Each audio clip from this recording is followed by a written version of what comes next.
Hey everyone, welcome back. Ready to dive into something kind of wild.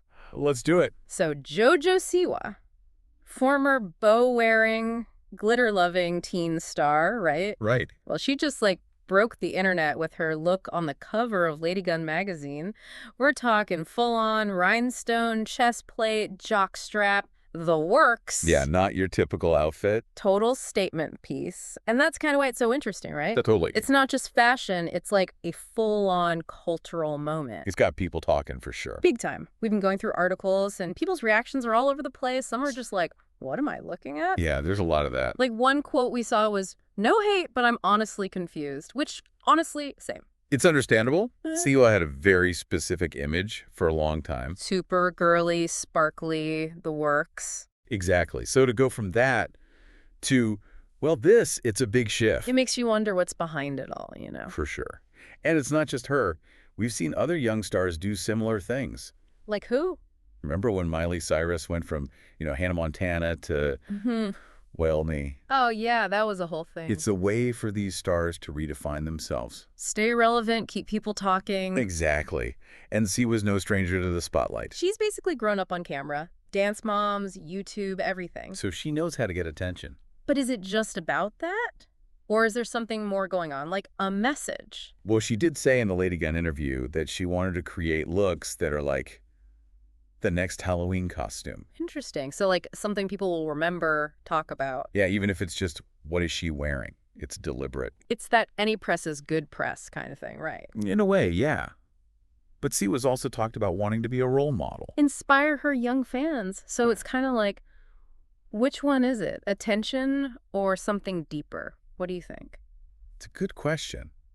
And it's not just about Siwa, What do you mean? It's about how we react to young stars, especially women, who push boundaries. Oh, I see what you're saying. Like, are we more accepting of certain types of self-expression than others? Exactly. Like, there was an article comparing this to when Kristen Stewart posed for Rolling Stone with her hand in a jockstrap. Oh, wow, I remember that. Both sparked debates, got people talking about gender norms. Double standards, too, probably. Exactly. So it's all connected. So it's like, if you're young and famous, you're kind of held to a different standard? It seems like it, yeah.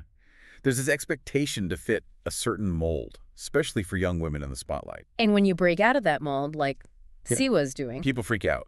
Exactly. Which makes you wonder, is she doing this on purpose? Like, is this her way of shedding that old image and embracing something new, something bolder? It's definitely possible. Remember that quote about wanting her looks to be like the next Halloween costume? Right, right. So maybe it's all calculated. In her Lady Gun interview, she did say, any attention is attention. Wow.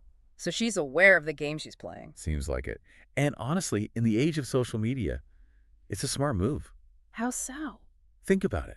Mm-hmm. To stay relevant, you have to keep people talking. And what gets people talking more than something unexpected? Something that makes them stop scrolling. True, true. But then there's that other side of Siwa, the one who talks about wanting to entertain, to make people smile. So it's like, is it just about attention, or is there something more genuine there? That's the million-dollar question, isn't it? And it's something we see with a lot of young stars, not just Siwa. This pressure to constantly reinvent themselves. It's like they have to keep one-upping themselves just to stay in the game. Exactly. And that can be a really tough position to be in. But it also leads to some interesting cultural conversations. Like what? Well, Siwa's outfit, for example. It sparks this dialogue about gender, about self-expression, about what's considered acceptable, especially for young people. That's true. It's like she's challenging the rules. Which can be a good thing. Yeah. It forces us to examine our own biases, our own preconceived notions about how people, especially young women, should look and act. So it's not just about the outfit itself, it's about what it represents. Exactly. It's about the bigger picture. And whether you agree with Siwa's choices or not, you have to admit, she's got people thinking. No doubt about that. It's kind of like, on the one hand, you have this young woman pushing boundaries, expressing herself. But on the other hand, you have this whole system, this industry, that kind of pushes young stars to do exactly that, you know? It's a tough balance for sure. It makes you wonder how much of it is genuine self-expression and how much of it is, like you said, the system at play. Yeah, exactly. And it makes you think about Siwa's own experiences. Like, she mentioned in one of these articles that she was, and I quote, "ficked over" by the industry when she was younger. That's right. She did say that. Yeah. She didn't go into detail, but it definitely adds another layer to all of this. For sure. Makes you wonder if this whole, like, bold, kind of rebellious phase is her way of taking back control? Totally. Like she's saying, you mess with me then, but now I'm making my own rules. Exactly. It's actually kind of empowering when you think about it like that. Whether you like the outfit or not, you gotta respect that. Absolutely. And it reminds us that there's always more to the story.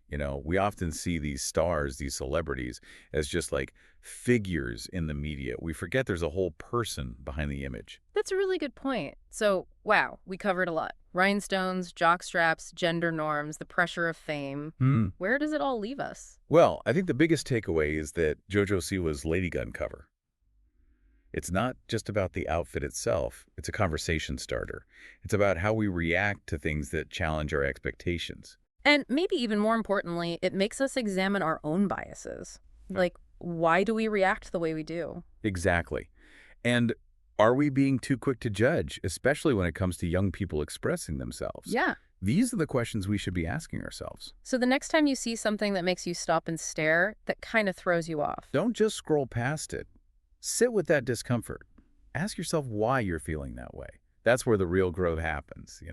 That's how we learn and evolve as a society. That's a great point to end on. It's not always easy to challenge our own beliefs, but it's so important. And on that note, that's a wrap on today's deep dive. As always, thanks for listening, and we'll catch you next time.